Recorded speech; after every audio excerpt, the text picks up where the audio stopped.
Assalamualaikum warahmatullahi wabarakatuh. Sudah tiba saatnya sekarang untuk kita ikuti bersama acara Mutiara Hikmah bersama Hadratus Syekh Romo Kiai Haji Ahmad Asrori Al-Ishaki, pengasuh Pondok Pesantren Al-Fitrah Kedinding, Surabaya. Kali ini kita sudah sampai pada seri yang ketiga dengan bahasan niat. Selamat mengikuti.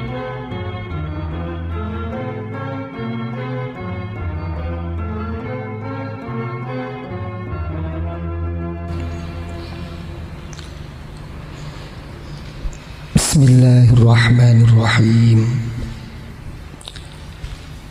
Alhamdulillahi rabbil alamin. Wa bihi nasta'inu ala umuri dunya waddin. Wassalatu wassalamu ala ashrafil anbiya wal mursalin. سيدنا وحبيبنا وشفيعنا وقرة أعيننا ومولانا محمد وعلى آله وصحبه أجمعين. قالوا سبحانك لا علم لنا إلا ما علمتنا إنك أنت العليم الحكيم. رب اشرح لي صدري ويسر لي أمري واحلل عقدة من لساني يفقه قولي برحمتك يا أرحم الراحمين. ولا حول ولا قوة إلا بالله العلي العظيم. أما بعد.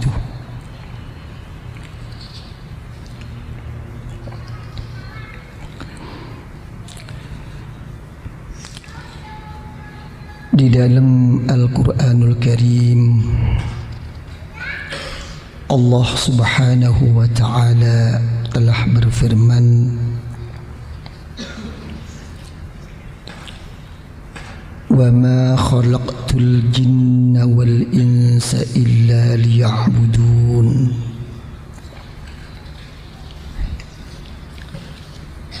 Secara ringkas, tidak ada lain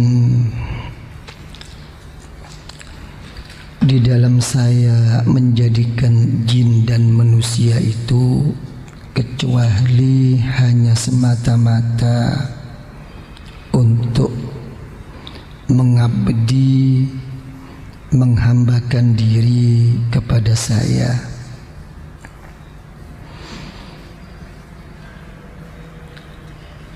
Setengah daripada tafsir mengatakan agar ma'rifah, mengerti,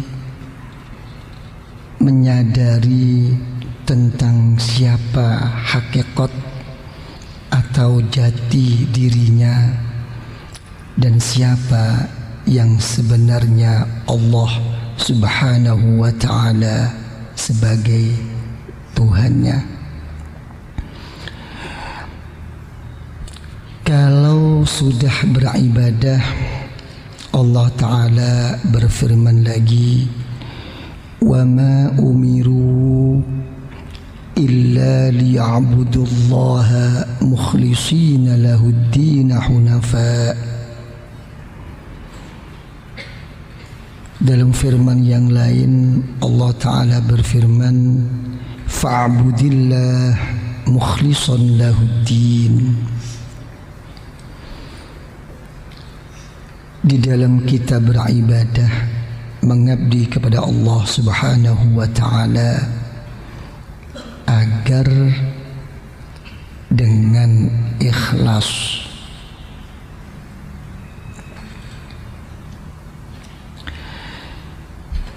Berkenaan dengan ikhlas,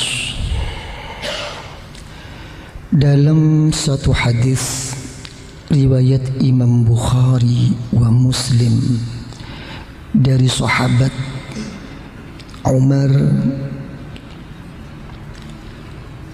ibn al-Khattab radhiyallahu anhu, Rasulullah sallallahu alaihi wa alihi wa sahbihi wasallam bersabda, innamal a'malu binniyah.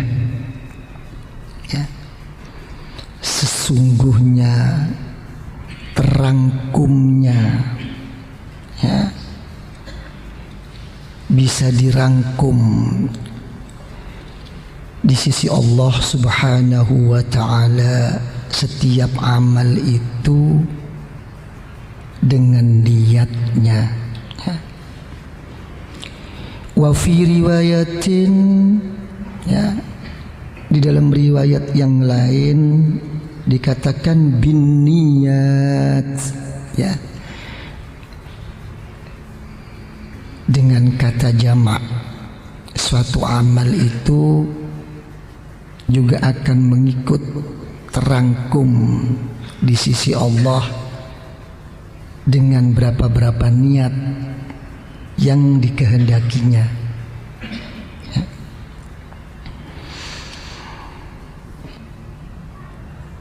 Ya.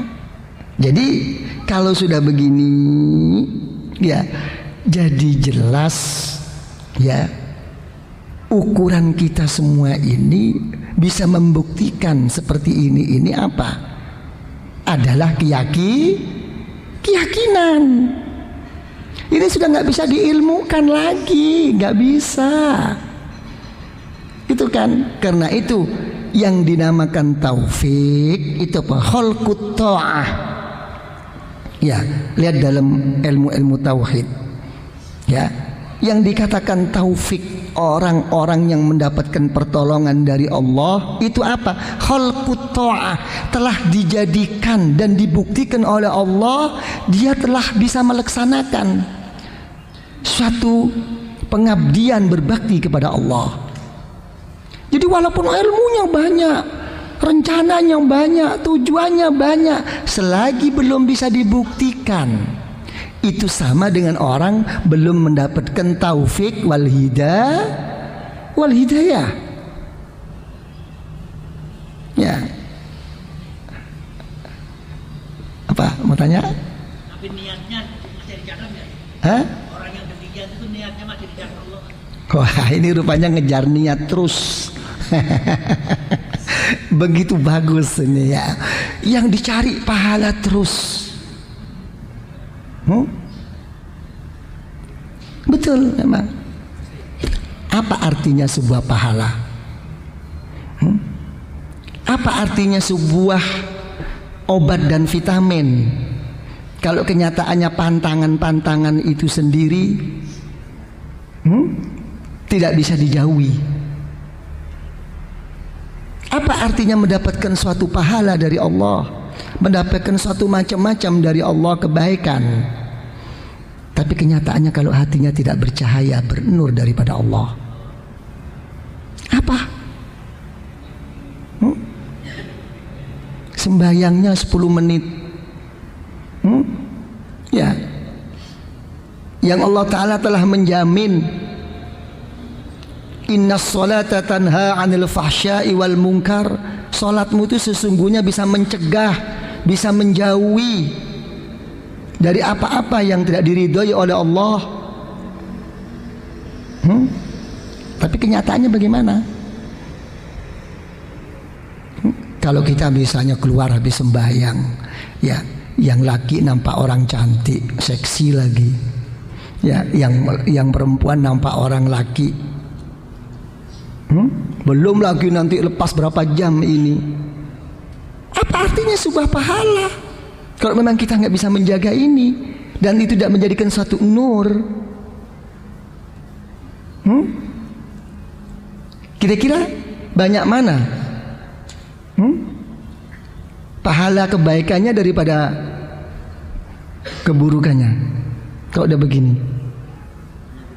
Nah, ini yang mengakibatkan orang di dalam beribadah kepada Allah hanya sebagai rutinitas, melihat satu kewajiban, bukan karena Allah, tapi karena takut neraka, ingin salah. Bukan salah, memang manusia memang begitu kok sifatnya, tapi akibatnya ini harus kita bicarakan. Ini nggak ngomong tentang syariat mahdhah, tidak hanya mengomong tentang hukum, tidak. Kita ngomong bagaimana kita jadi baik Lain dong. Dan tahan bantingan untuk menghadapi segala macam ujian. Ini kalau bicarakan baik, siapa yang nggak sembahyang? Semua ini lebih sembahyang kok tadi subuh. Iya apa begitu? Tapi tolong nanti habis ini pergi ke Ancol sana. Jangan tertarik sama orang, jangan cinta sama orang, menjaga perasaan hati aja. Melihat orang begini, begitu. Kadang-kadang lihat bajunya orang kelir ini, kelir itu, udah nggak bisa kok. Aina sirrus shalah wa nurus shalah. Di mana rahasia dan nur di dalam kamu salat, di dalam kamu berzikir kepada Allah? Tolong ditanyakan. Di posisi mana? Di mana nurnya, sirinya? Nggak hilang, lagi ngelencer. Jadi nurnya aja udah ngelencer, udah jalan-jalan, apalagi orangnya. Ya. Terus gimana?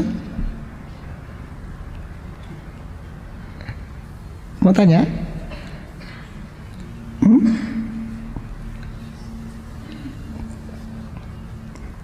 Ini semua apa? Menunjukkan tentang kebesaran dan kehebatan niat. Ya, kenapa kok begini?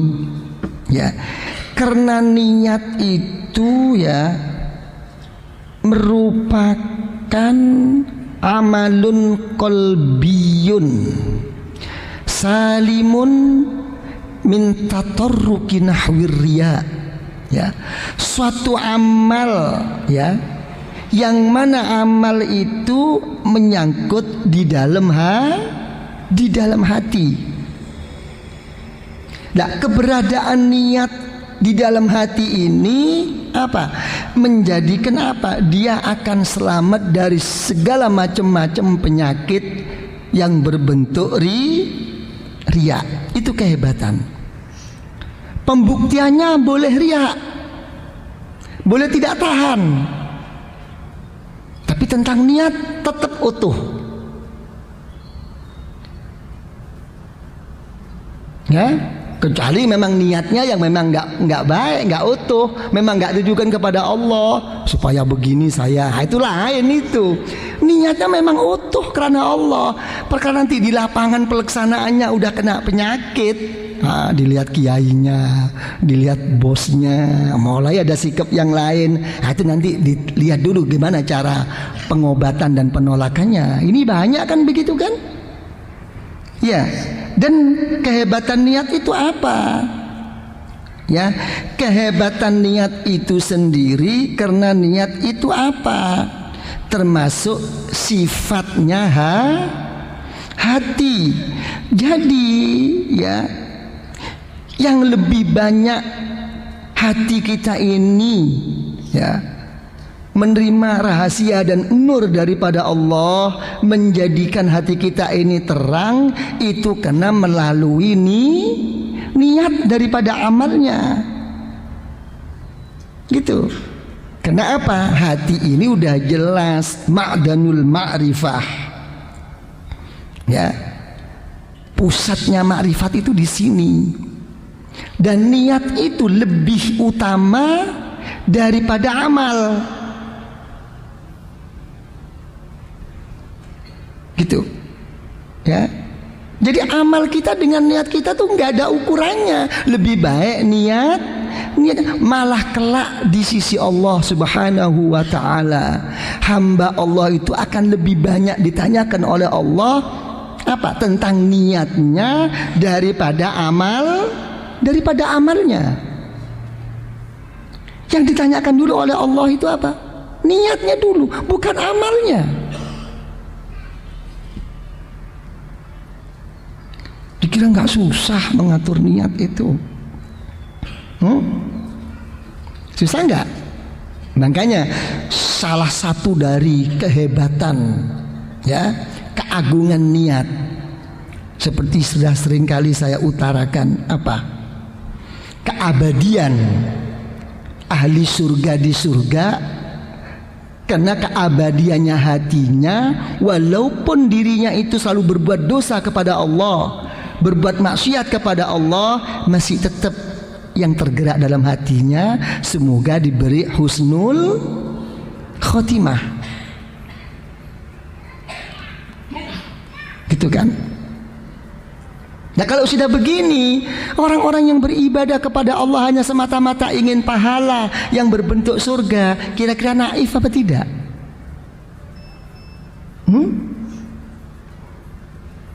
Apalagi kalau memandang dengan mata sebelah dengan Allah. Kan gak sadar kalau kita itu menomorduakan Allah. Pernah menomorduakan Allah? Sering katanya. Ya, tidak sadar, ya kan? Jadi karena niatmu itu ingin selamanya, maka beriman kepada Allah, maka akan diberi oleh Allah pahala selamanya masuk di dalam bukan ukuran matematika. Sembahyang zuhur 1000 kali pahalanya, sembahyang asar 2000 kali. Kalau udah habis pahalanya, apa kita dikeluarkan oleh Allah? Tidak. Tapi kalau ukuran matematika harus keluar dong. Udah kamu ambil semua kok. Tapi kok selamanya? Karena kamu ingin selamanya tetap membawa iman. Sama dengan orang kafir. Kesalahanmu berapa? 1000. Ya Allah, kesalahan saya sudah 1000 dan telah Engkau siksa ya Allah, tolong saya keluarkan ya Allah. Tidak bisa, karena kamu telah membawa tiket untuk selamanya di sini. Apa? Di neraka. Kamu tidak beriman kepada selamanya kok. Apa? Hah? Mau niat enggak? Lah, kita ini ya apa? Gak sadar tentang niat ini. Selalu yang kita pelajari itu apa? Bagaimana ibadah saya? Bagaimana sembahyang saya? Syaratnya apa? Rukunnya apa? Sah apa tidak? Yang menjadikan saya itu terbebas dari kewajiban saya kepada Allah. Tapi tidak terfikirkan bagaimana ibadahmu itu bukan sekadar sah, bukan sekadar telah cukup memenuhi kewajiban, tapi ibadahmu itu yang pertama diterima oleh Allah.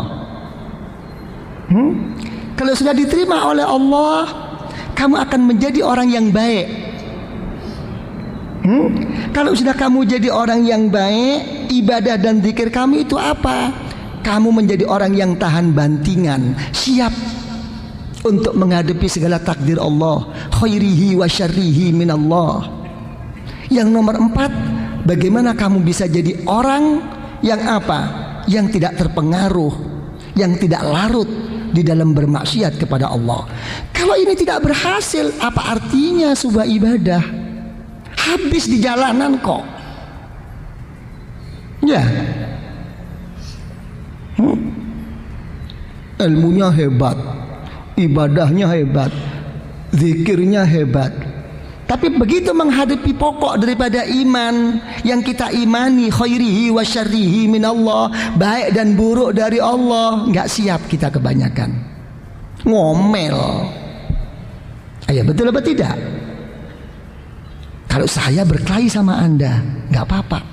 Saya benci sama Anda tentang pribadi Anda, silahkan. Ya. Tapi kalau saya sudah tidak menerima sesuatu yang dari Allah, yang tidak kita sukai, ini sudah bukan berhubungan antar makhluk, ini sudah hubungan sama Allah. Lalu kalau orang sudah kena penyakit begini, apa kata Allah dalam Al-Quran? Dzalika bi annahum karihu bima anzalallah fa ahbata a'malahum. Maka akan dihapus semua pahala pahala kita dalam beribadah kepada Allah. Karena ini urusan sama Allah, bukan urusan sama kita. Ya, ini hati-hati nih. Coba kira-kira bagaimana? Belajar niat. Salafus salih yata'allamuna an-niyyah lil amal kama yata'allamuna al-amal. Niat niat. Ya kan? Jadi kalau gitu selama ini gimana ini? Belum belajar niat ini. Hah? Yang banyak ini adalah mempraktekkan niat. Bagaimana niat itu menjadi sahnya kita beribadah kepada Allah. Belum sampai membahas bagaimana mapannya, baiknya niat yang menjadikan kita itu diterima oleh Allah. Belum. Kebanyakan yang hafal apa niat? Ya niat mau. Gimana prakteknya? Bersamaan dengan takbiratul ihram. Itu saja. Makanya begitu Allahu Akbar, ya bar. Ya kan ya, itu mengartikan Allahu Akbar, Allah Maha Agung. Belum menjawab, ya memang Allah yang Maha Agung. Bukan, apalagi membaca ayat-ayat yang lain. Ini menunjukkan apa? Jalalullah wa azmatu, menunjukkan kebesaran dan keagungan Allah. Otomatis kita akan lupa segalanya. Masih susah kok, begitu terpaksa kita. Kan begitu kan? Coba Allahu Akbar, bukan iyyaka na'budu, bukan Ar-Rahmanir Rahim, bukan. Allahu Akbar, Allah Maha Agung. Masih susah kita konsentrasi itu. Ya cuman tukar anu sajalah, tukar apa? Tukar bahasa aja lah. Ya, dari bahasa Arab dioper ke bahasa Indonesia atau bahasa Jawa atau bahasa daerah masing-masing. Usolli, saya niat sembahyang cuma bersamaan dengan Allah. Ini cuma oper-operan aja, belum bisa mendudukkan niat. Gimana? Sudah bisa niat apa belum?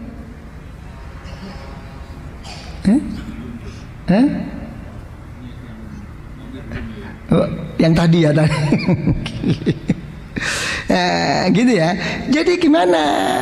Jadi putusan akhir itu ya, seseorang itu akan selalu baik selagi dia itu selamanya niat baik. Ya, apa susahnya? Nah, coba saya mau tanya Pak Sufyan, waktu sembahyang itu seneng nggak?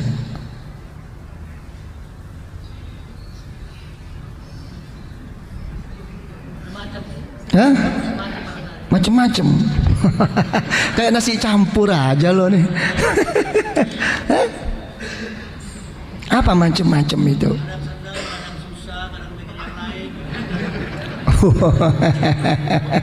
Kadang seneng, kadang susah, kadang mikir yang lain. Nah, coba kalau saya tanyakan sekarang, seneng susahnya itu ngambil dari mana?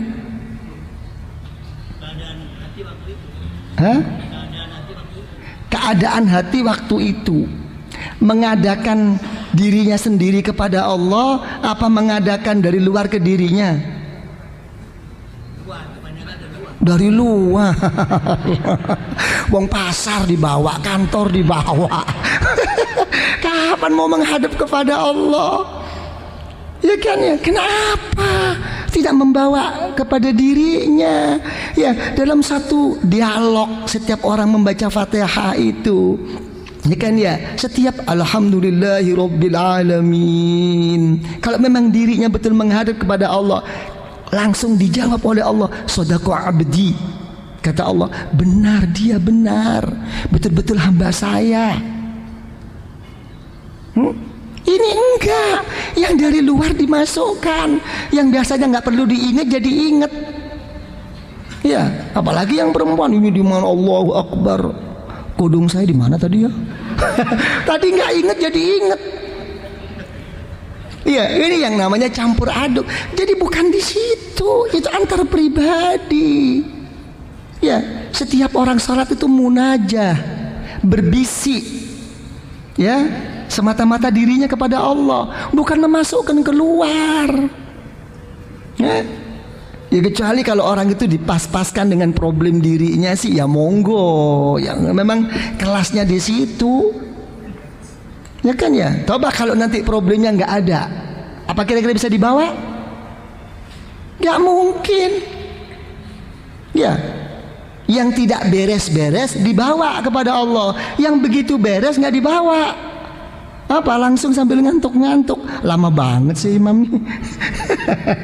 Ya kadang-kadang dari kebiasaan dari kebiasaan keburu, ya kadang-kadang nggak sadar lebih dahulu daripada imam. Kalau sampai mempertahankan diri, mempertanyakan dalam dirinya, kok lama banget sih? Itu sering apa tidak? Hah? Ya semoga sering-sering teruslah. Ini hati-hati, nanti pelan itu. Ini harus diketahui tentang niat. Ini kenapa semua ini kenapa? Karena satu saja. Karena tidak adanya kemauan. Ya. Nah, kalau memang sudah tidak ada kemauan itu bagaimana? Kok masih tetap melaksanakan ibadah kepada Allah? Karena di dalam beribadahnya kepada Allah itu didorong apa? Merasa didorong oleh suatu kewajiban. Mau menghormat, mau memuliakan. Kalau ada kemauannya, ada kepentingan, atau memang ada yang perlu ditakuti. Tapi coba lepas daripada itu. Ya, jadi hakikatnya niat itu apa? Al-iradah. Ya, ada satu kemauan. Makanya dalam satu ayat lain diberi satu label oleh Allah. Apa kata Allah? La yukallifullahu nafsan illa wus'aha. Allah Ta'ala tidak akan memaksa kok kepada siapapun kecuali mengikut apa yang menjadikan kemampuan dan kelapangannya. Karena itu di waktu-waktu oleh Allah. Zuhur kapan, asar kapan, maghrib kapan, diberi waktu-waktu oleh Allah. Tapi kita larut, nantilah, anulah, gitulah. Jadi kalau udah begitu apa? Kira-kira kalau udah begini secara kasar lah, maaf aja, menomorduakan Allah apa tidak? Tapi salah tak ya? Enggak salah. Namanya orang, tapi jangan kepanjangan deh. Gitulah. Jadi kalau sudah menyadari ini, baru ada kemauan. Kalau orang itu sudah ada kemauan, nggak ada masalah semuanya ini.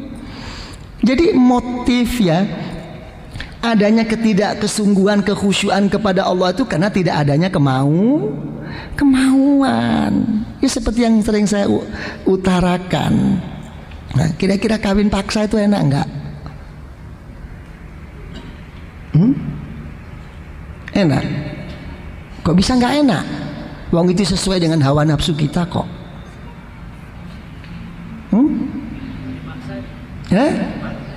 Karena kepaksa.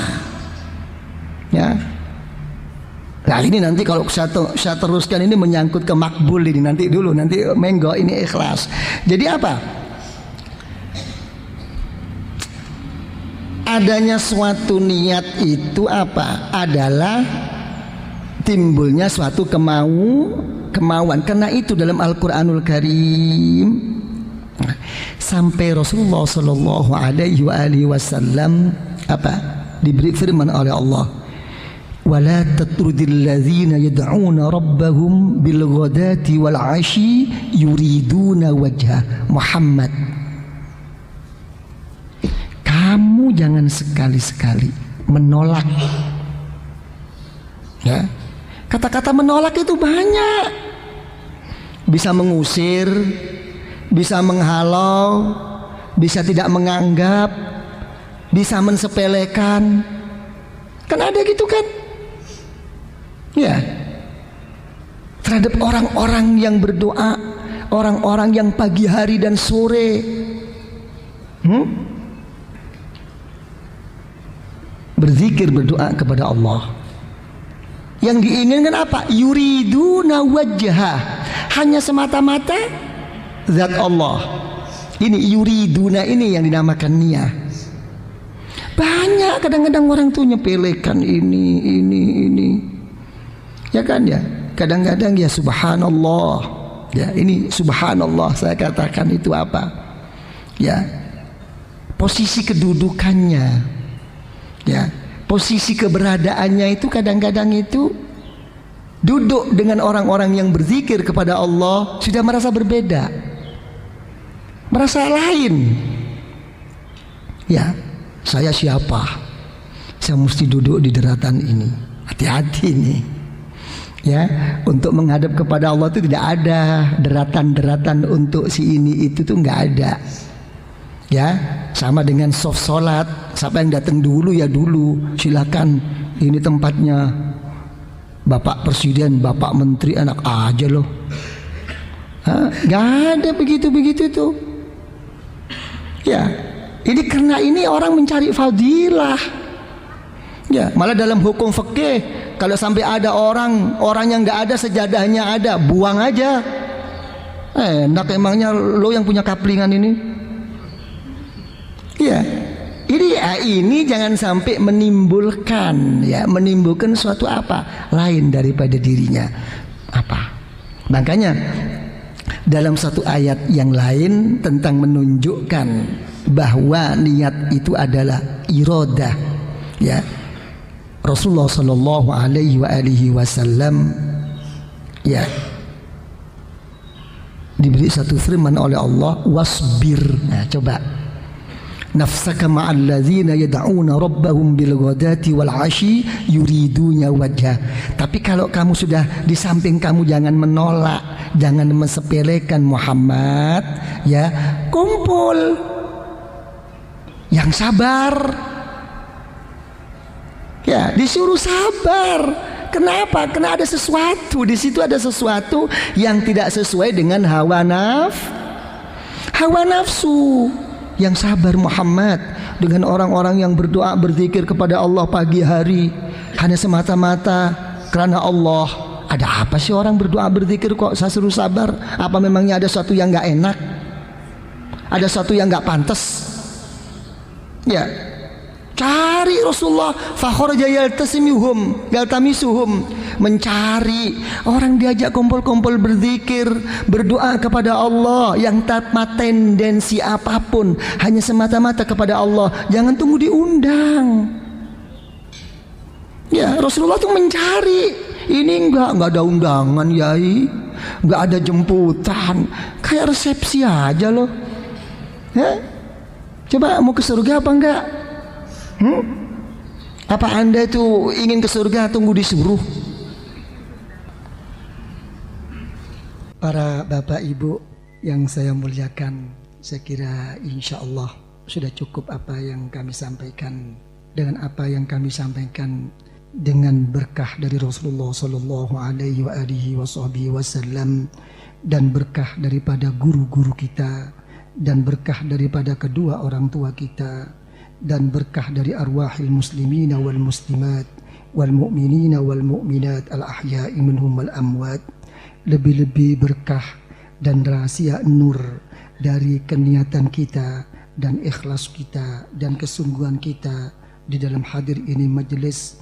Semoga kita seanak 7 turun hatta ila yaumil qiyamah senantiasa dianugerahi rahmah oleh Allah, senantiasa diberi maghfirah pengampunan oleh Allah, mendapatkan barakah, mendapatkan karamah, kemuliaan di sisi Allah, di dalam kita beribadah, di dalam kita berzikir, di dalam kita berjuang kepada Allah.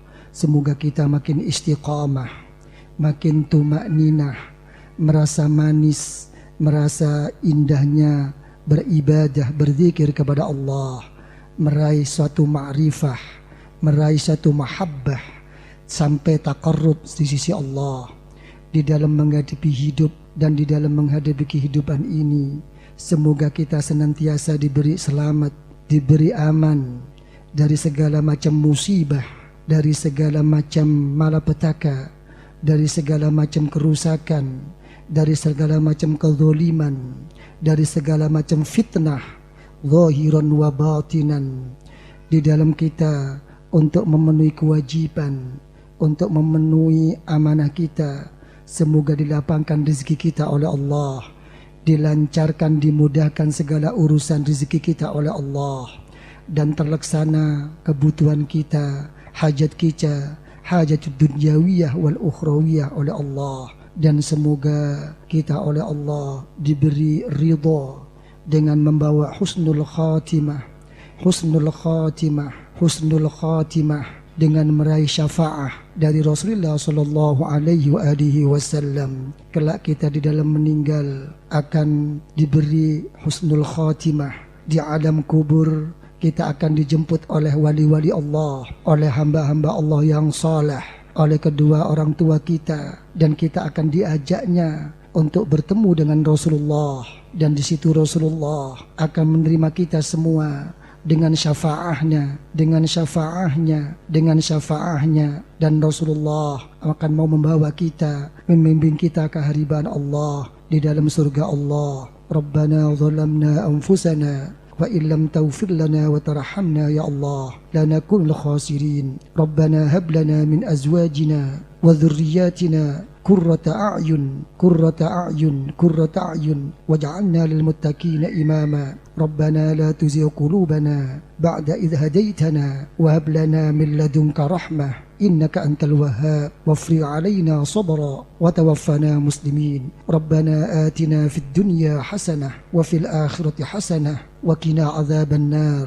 wa qina 'adzaban nar وقنا عذاب النار وادخلنا الجنة مع الأبرار وأمدنا النظر لوجهك الكريم يا عزيز يا غفار يا رب العالمين. وصلى الله على سيدنا محمد وعلى آله وصحبه وسلم والحمد لله رب العالمين. الفاتحة.